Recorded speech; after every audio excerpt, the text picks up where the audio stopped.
am I an AT-AT driver or an AT-AT driver? I want to ask Darth Vader, but Freddy's gonna choke me. Whether it's AT-AT or AT-AT, you can pick it up at Sideshow Collectibles. Link is in the description. Where you gonna go for your toy review? Short Long! Short Long! Action figures, big movies, big news! Short Long! Short Long! What up, big kids? Here's your big review of the Star Wars Sideshow Collectibles Imperial AT-AT Driver Movie 1/6 scale collectible figure Sideshow exclusive. I want to thank Sideshow Collectibles for sending me out this review. You can buy this right now at their website. Link is in the description. So here we got the packaging with the AT-AT driver on the front right there. It says Star Wars Imperial AT-AT driver, a Sideshow exclusive sticker 6 scale. Back here has another picture of the AT-AT driver, Star Wars Sideshow.com logo. You can actually open up the window display box to see the AT-AT driver. Out of the packaging, this is everything you get with the AT-AT driver. Sideshow did an excellent job on really bringing out the AT-AT driver's design.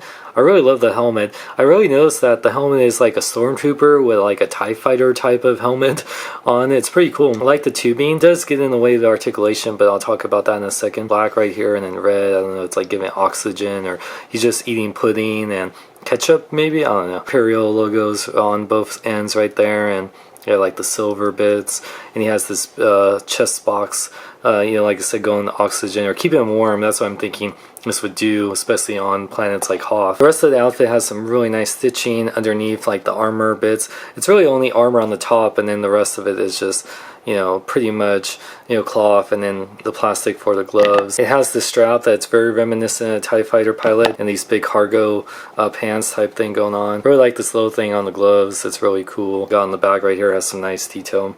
A little kind of wear and tear on it, which I like. But yeah, I mean, this is, he's pretty much staying in the AT-AT the whole time, so he's not really going to get all dirty for the most part.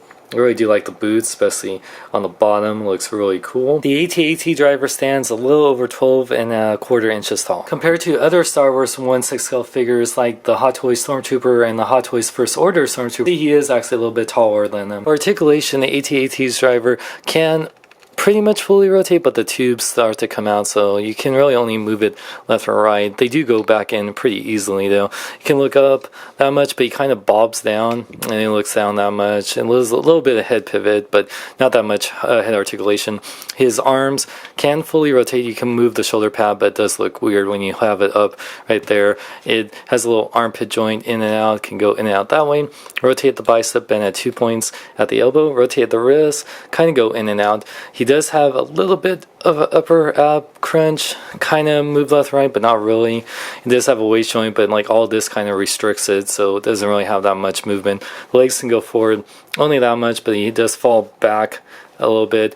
Can't really go back. Can go in and out that much. Can't really do the splits. Rotate the upper part of the leg, then 2 points on the knee, and the ankles can fully rotate, but they can't really pivot forward and back or have any ankle pivot side to side. For accessories, has 3 pairs of hands, a pair of fists that are on the figure, a pair of hands to hold his blasters, and then a pair of relaxed hands. For weapons, you get this Blastech E11 blaster that is pretty issue for the Imperial, especially for Stormtroopers. It has some nice paint apps, and it has some moving parts, like you can put that for the shoulder, and you get the standard Sideshow stand with the adjustable cradle. If you get it exclusively from Sideshow Collectibles, you do get this exclusive blaster. It's really nice. Kind of reminds me of the blaster that Finn uses in The Force Awakens. You can actually pull this part right here, and it actually extends as the strap right here. Really nice blaster, really cool. There we got the driver holding the blaster. It looks pretty cool. Overall, Sideshow Collectibles did an awesome job bringing the AT-AT driver to life. The detail is pretty good, and he comes with a good amount of accessories, especially the Sideshow exclusive,